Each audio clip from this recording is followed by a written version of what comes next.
Hey guys, welcome back to my video. Today guys, I'm going to be doing the City versus Burnley match preview. The game is tomorrow, I think 8:15, another late kickoff. We've only got late kickoffs it seems, but no, that's how it is.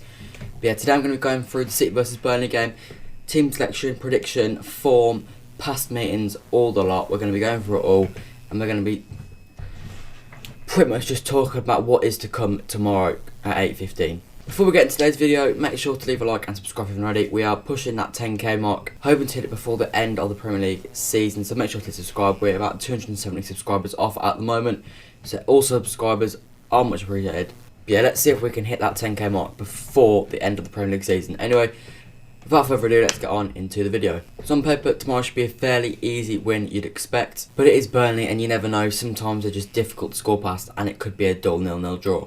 In terms of past form, this is Burnley's first game back for Project Restart. City have obviously already played one. We've beaten Arsenal 3-0 back on Wednesday when David Luiz had an absolute howler. We absolutely walked all over them. Could have been 5 or 6 if we'd really wanted to. Arsenal aren't exactly in the best form either. I mean, losing to Brighton yesterday 2-1, it was pretty poor. But yeah, we've got a bit of experience playing in front of no crowds, and the players are a bit more. The players are going to be a bit more match sharp, and they're going to be more prepared for the game, and more likely to last the full 90. Countering that, however, you've got to remember that means we've played only, 4 days... Wait, it must have been more than 4 days. About 5 days ago, meaning that we're obviously going to be a bit more... Match sharpness is going to be lower, because obviously they've not got full access to all the recovery units. So the players aren't going to be fully fit, which is why I'd expect quite a few changes in the starting lineup. Obviously, for our starting lineup, Eric Garcia is unable to play after Ederson wiped him out on Wednesday night. He is alright, but he's said to be out for about 7 to 10 days, meaning he's not fit for Burnley. Or Chelsea, I don't think either. Like I said, I think there's going to be a lot of changes. So my predicted starting lineup for Burnley is going to be Ederson in goal. No way he's going to play Carson, and Bravo isn't fully fit. I think I'm going to Cancelo at right back because Walker played on Wednesday, and I think we'll just Cancelo a bit of game time. Walker's not going to be fully fit, and I want Walker, I think, for Newcastle and Chelsea. I think I'll go with Mendy on the left. There's a definite chance he could go over Zinchenko on the left, but I just don't see it happening. I think I'll go with Mendy, by far our strongest left back. Had a good game on Wednesday, so I think he'll play Mendy there. I think I'll go Laporte and Otamendi at centre back. Garcia's not fit, Stones isn't fit, so he's got to go with Laporte and Otamendi. He might go Fernandinho, but Laporte's got to play. I think we all need he has to play. He's got to get games, and Otamendi won't be quite too much against Burnley. He played very well at Turf Moor, and it's just the type of game that suits him. It's not going to be fast wingers running at him. It's going to be tall, physical strikers. And he's good at winning the physical battle, to be fair. In the holding midfield, we're going to have Rodri. Obviously, he played Gundogan on Wednesday night. Just seems obvious that he'll switch it up and go Rodri. I think that's why he didn't play on Wednesday. I think I'll go Bernardo on the right. Again, didn't start on Wednesday, so I think he'll be playing on the right as one of our changed up wingers. Although he did come on, I think, about 70th minute.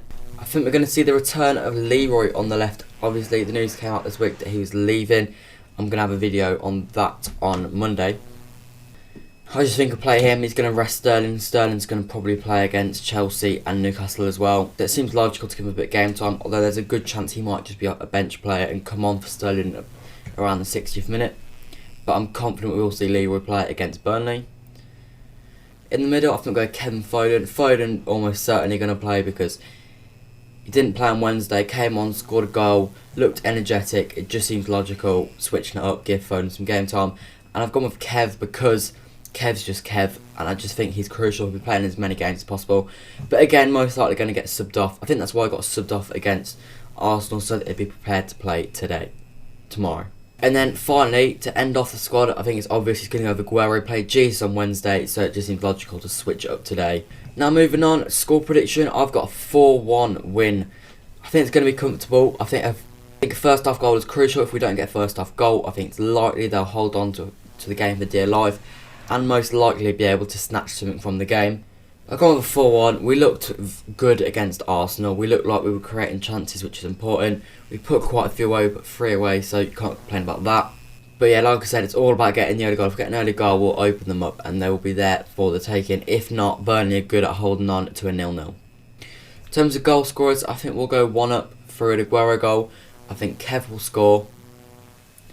I think Otamendi will score. I think Barnes will snatch one for them. And then maybe someone like Bernardo snatches a goal late on to make it 4-1. I think Burnley most likely going to line up with a 5-4-1 or a 5-3-2. Not too sure how their system's going to work and what players they're going to play, but they're also going to start with a 5. That's just how Burnley play. We can hope for them to be a bit rusty because, as I said, this is their first game back of Project Restart, so their match sharpness isn't going to be up to what you'd expect the same level as ours would be. In terms of past meetings, in the last 10 times City have played Burnley, City have won 73% of the time, drawing 18% and losing 9% of the time. And then going more in depth into it, in the last 5 games, the games have been a lot more comfortable. The furthest away one was the 1-1 draw in 2018 when we drew at Turf Moor. Sterling was the absolute sitter. Danilo scored a screamer. Then we went on to beat them 5-0, 5-0 again, beating 1-0 in the crucial game last year at Turf Moor when Aguero scored that goal that was like millimetres over the line. And then a 4-1 win at Turf Moor this year, in probably one of our best performances this year, but probably just behind Leicester. Like I said, it's a game where we're obviously going to dominate the ball. Burnley aren't going to look to attack us, they're going to look to defend and get a 0-0, and if they're lucky they'll get a set piece and they'll put it away.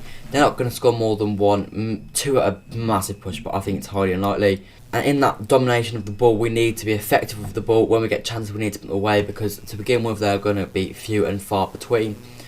If we get one early on though, I think the floodgates could definitely open, and that form prediction could be even more. But if, like I said, if we don't score in the first half, the 4-1 prediction could be completely wrong, and it could be a lucky 2-1 win or something like that. Like I said, we just need the early goal. We've also got to keep our eyes out for Thursday against Chelsea, because that is a huge game. Obviously, I don't think we're going to be in the Champions League next year, but you've got to be winning games like Chelsea, just so that if we can be in the Champions League, we qualify as soon as possible, and the likes of Tommy Doyle can start to get game time. Then you've also got to remember, after Chelsea, we've got Newcastle, I think, in the Cup, which is the most important game we've had to date, because the Cup is something we need to win, and ideally the Champions League as well, because if we come out of the season, it will not be a bad season if we can say we won both the Cups, and it'll be a great season if we can say, on top of that, a Champions League. And that's my views on how the game is going to go.